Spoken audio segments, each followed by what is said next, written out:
પાકસથી અલગ અલગ ડિઝાઇનની દિવેટ બનાવવાની સૌથી સરળ રીત આજે હું તમારી સાથે શેર કરવાની છું. કલાકોનું કામ તમારું મિનિટોમાં થઈ જશે. ઘણા લોકોને દિવેટ બનાવતા નથી આવડતી અથવા બનાવવામાં વધારે સમય લાગે છે એટલે એ બનાવતા નથી. પણ આ ટ્રીક એક વખત ટ્રાય કરીને જુઓ, તમે દિવેટ થોડી જ મિનિટોમાં ઘણી બધી બનાવી શકશો. અત્યારે નવરાત્રી ચાલુ થઈ ગઈ છે અને થોડા જ સમયમાં દિવાળી આવવાની છે. તો આ તહેવારોમાં આપણને ઘણી બધી દિવેટોની જરૂર પડતી હોય છે. તો હું તમારી સાથે અમુક એવી ટ્રીક શેર કરીશ જેનાથી આ કામ તમારું સરળ થઈ જશે. તો એના માટે આપણે પહેલાં તો સાફ રૂ લેવાનું છે અને ત્યારબાદ અહીંયા મેં 2 વાટકી લઈ લીધી છે, જેની અંદર તમે ઈચ્છો તો 2-3 ટીપા પાણીના અથવા તો દૂધના લઈ લેવાના છે. અને ત્યારબાદ આપણે લઈ લેવાનું છે કંકુ અને પીળું ચંદન. હવે આ વાટકીની અંદર આપણે કંકુ છે એને થોડું મિક્સ કરી દઈશું અને ત્યારબાદ બીજી વાટકીમાં આપણે પીળું ચંદન મિક્સ કરી દેવાનું છે. જો તમારી પાસે ચંદન ના હોય તો એની જગ્યા પર તમે હલ્દીનો ઉપયોગ પણ કરી શકો છો. ત્યારબાદ આ બંનેની અંદર આપણે એક બીજી વસ્તુ નાખીશું જેનાથી તમારું કામ સરળ થઈ જશે. તો એ છે કપૂર. કપૂરને મેં હાથેથી તોડી એનો પાવડર કરી લીધો હતો અને આની અંદર આપણે ઉમેરી અને એકદમ સારી રીતના એને મિક્સ કરી દેવાનું છે. અને આ કેમ કરવાનું છે? કારણ કે સૌથી વધારે જરૂરી છે દીવો પ્રગટવો. ઘણીવાર તમે જોયું હશે કે આપણે જ્યારે દિવેટ પ્રગટાવીએ ત્યારે બરાબર પ્રગટતી નથી અને આપણે વારંવાર બાકસની સળીઓ સળગાવવી પડે છે.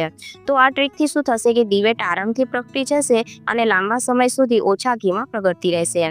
ત્યારબાદ અહીંયા મેં લઈ લીધી છે એક અગરબત્તી અને અગરબત્તીના ઉપરનો જે મસાલો છે એને આપણે કાઢી લેવાનો છે અને દંડીને લઈ લેવાની છે સાફ કરીને. અગરબત્તીના મસાલાને પણ ફેંકશો નહીં. ધૂપ ચલાવવા સમયે એમાં ઉમેરી દો તો ખૂબ જ સરસ સ્મેલ આવે છે ઘરની અંદરથી. અહીંયા હવે આપણે લેવાનું છે રૂ અને આ રીતે એને પતલું ફેલાવી લેવાનું છે. અને અહીંયા તમારે કેટલી લાંબી કરવી છે દિવેટને, કેટલી ટૂંકી કરવી છે કે પછી જાડી કે પતલી કરવી છે, એના હિસાબથી તમારે એક રૂની લાઈન બનાવી લેવાની છે. ઘણા લોકોને અખંડ દીવા માટેની દિવેટ બનાવવામાં પ્રોબ્લેમ થાય છે.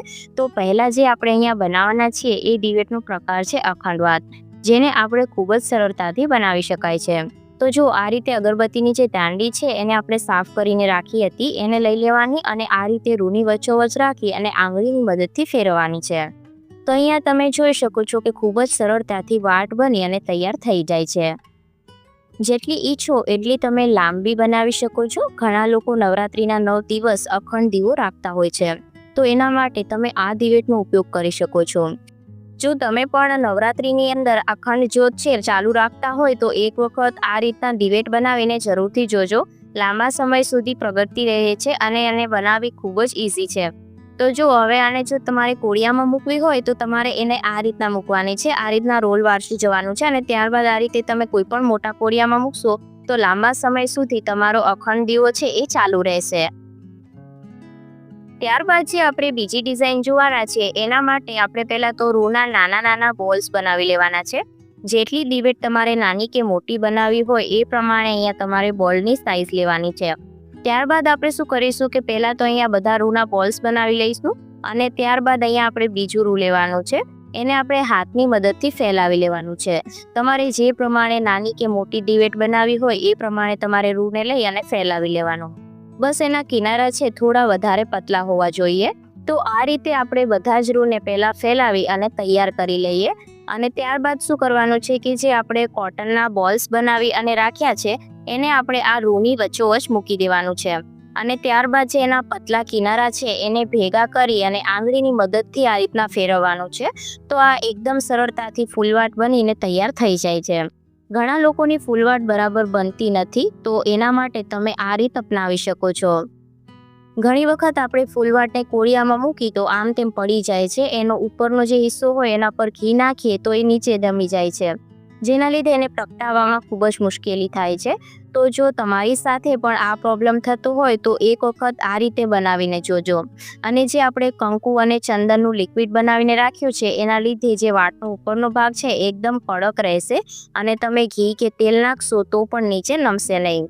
તો અહીંયા આપણે દિવેટ તો બનાવી અને તૈયાર કરી લીધી છે. ત્યારબાદ હવે જે કંકુ અને ચંદનનું લિક્વિડ છે એમાં આંગળીને બોળી અને દિવેટના ઉપરના ભાગ ઉપર લગાવી દેવાનું છે. આનાથી દિવેટ દેખાવમાં પણ ખૂબ જ સરસ લાગશે અને આની અંદર આપણે કપ ફિક્સ કર્યું હતું એટલા માટે એ તરત જ પ્રગટી જશે. હવે ઘણા લોકોનું એવું કહેવું હશે કે આવી માર્કેટની અંદર દિવેટ ઘણી બધી મળી જાય છે, પરંતુ અહીંયા વાત પૈસાની નથી, શ્રદ્ધાની છે. કેમ કે પૈસાથી તો આપણે ઘણી બધી વસ્તુ ખરીદી શકીએ, પણ એ કેવી રીતે બનાવતા હોય, કઈ વસ્તુ મિક્સ કરતા હોય, એનાથી સારું છે કે આપણે ઘરે શુદ્ધ દિવેટ બનાવીને તૈયાર કરીએ. વધારે સમય પણ નથી લાગતો અને જેવી જોવે એવી દિવેટ આપણે ઘરે બનાવીને તૈયાર પણ કરી શકાય છે. અને તમે દિવેટ માર્કેટમાંથી લાવો છો કે પછી ઘરે બનાવી અને તૈયાર કરો છો, એ મને કોમેન્ટ કરીને જરૂરથી જણાવજો. આ દિવેટ દેખાવામાં ખૂબ જ સુંદર લાગે છે, તો આ રીતના આપણે બધી જ દિવેટ બનાવીને તૈયાર કરી લઈએ. તો જો અહીંયા મેં બધી જ દિવેટ બનાવી અને તૈયાર કરી લીધી છે. ત્યારબાદ હજી એક ડિઝાઇન જોઈએ, તો એના માટે પણ તમારે અહીંયા રૂ લઈ લેવાનું છે અને જેટલી તમારે નાની કે મોટી દિવેટ બનાવવી હોય એ પ્રમાણે તમારે અહીંયા રૂને તૈયાર કરી લેવાનું છે. અને તમે આ વિડીયો કયા ગામ કે કયા શહેરથી જોઈ રહ્યા છો એ પણ મને કોમેન્ટ કરીને જરૂરથી જણાવજો, જેથી મને આઈડિયા આવે કે મારો વિડીયો લોકો સુધી ક્યાં ક્યાં પહોંચી રહ્યો છે. ત્યારબાદ આપણે અગરબત્તીની દંડી લઈ લેવાની છે અને આ રીતના આપણે દિવેટ બનાવી અને તૈયાર કરવાની છે. આ રીતે નાના બાળકો પણ દિવેટ બનાવી શકે છે. દિવેટ તમે ઘણી બધી માર્કેટમાં જોઈ હશે, જે આ રીતના આપણે બનાવીને તૈયાર ઘરે જ કરી શકાય છે. તો જો આ રીતના નાની દિવેટ આપણે બનાવી અને તૈયાર કરવાની છે, તો આપણે જે પિતૃઓનો દીવો કરીએ એના માટે આ વાતનો ઉપયોગ કરતા હોઈએ છીએ. આ રીતે આપણે બધી જ દિવેટ બનાવી અને તૈયાર કરી લઈશું. હવે અહીંયા આપણે નેક્સ્ટ દિવેટ બનાવીએ. ઘણા લોકોને આ દિવેટ બનાવતા નથી આવડતી, પસંદ હોય છે અને તમે જોઈ પણ હશે, આપણા દાદી નાની બનાવતા હતા. તો આની સરળ રીત હું તમારી સાથે શેર કરી રહી છું. તો અહીંયા રૂ લેવાનું છે અને એક હાથમાં રૂનો થોડો ભાગ લેવાનો છે અને બીજા હાથમાં રૂનો વધારે ભાગ લઈને એને ખેંચતું જવાનું છે. તો ખૂબ જ સરળતાથી રૂની દોરી બનતી જાય છે અને આને તમારે પતલી કે જાડી કઈ રીતના બનાવી એ પ્રમાણે તમે અહીંયા રૂને લઈ શકો છો. અને આ બિલકુલ પણ તૂટતી નથી. હવે બાકસ લેવાનું છે અને આ રીતે આની લેયર છે એ બનાવતું જવાનું છે. તમે જેટલી લેયર બનાવવા માંગતા હોય એટલી તમે અહીંયા બનાવી શકો છો, પણ 5 લેયરવાળી દિવેટ છે એ ખૂબ શુભ માનવામાં આવે છે. તો આવી રીતે તમે બનાવીને તૈયાર કરી શકો છો. નવરાત્રી ઉપર કે પછી દિવાળી ઉપર આ રીતના આપણે 5 લેયરવાળી દિવેટ છે એ પ્રગટાવીએ તો એ ખૂબ જ શુભ માનવામાં આવે છે ઘરમાં. તો આ રીતના તમે એને તૈયાર કરી શકો છો. ત્યારબાદ હવે આપણે બનાવીએ પંચમુખી દિવેટ, જે ખૂબ જ શુભ માનવામાં આવે છે અને ખાસ કરીને તહેવારોની અંદર આ પંચમુખી દિવેટ આપણે ઘરની અંદર બનાવતા હોઈએ છીએ. તો એના માટે શું કરવાનું છે કે રૂની આ રીતના ચોકલેટ જેવું બનાવતું જવાનું છે. તો આ રીતના આપણે છે ને 5 દિવેટ બનાવવાની છે. આ રીતે આપણે 5 દિવેટ બનાવી અને તૈયાર કરવાની છે અને ત્યારબાદ 5 દિવેટનો એક એક ભાગ આ રીતના જોઈન્ટ કરી લેવાનો છે અને ઉપર તમે કુમકુમ અથવા તો ચંદનનું જે લિક્વિડ છે એને લગાવી દેવાનું, જેથી એકદમ સારી રીતના બધી જ દિવેટ જોઈન્ટ થઈ જશે. ત્યારબાદ જે આપણે કંકુનું લિક્વિડ બનાવીને રાખ્યું હતું એને આપણે બીજા છેડા પર લગાવી દઈશું આ રીતના. તો આ પંચમુખી દિવેટ બની અને તૈયાર થઈ ગઈ છે. આને તમે કોઈ પણ મોટા ઘોડિયાની અંદર મૂકી શકો છો. કોઈ ખાસ તહેવાર હોય તો આ જ રીતની જે પંચમુખી દિવેટ છે એને ઘરમાં પ્રગટાવીએ તો એ ખૂબ જ શુભ માનવામાં આવે છે. આ દેખાવમાં પણ ખૂબ જ સુંદર લાગે છે, અહીંયા તમે જોઈ શકો છો. તો આ રીતના આપણે અલગ અલગ ડિઝાઇનની ઘણી બધી દિવેટો બનાવી અને તૈયાર કરી લીધી છે. તો આમાંથી તમને કઈ ટ્રીક સૌથી વધારે સરળ લાગી અને કઈ દિવેટ સૌથી વધારે પસંદ આવી એ મને કોમેન્ટ કરીને જરૂરથી જણાવજો અને ચેનલને સબસ્ક્રાઈબ કરવાનું ભૂલતા નહીં.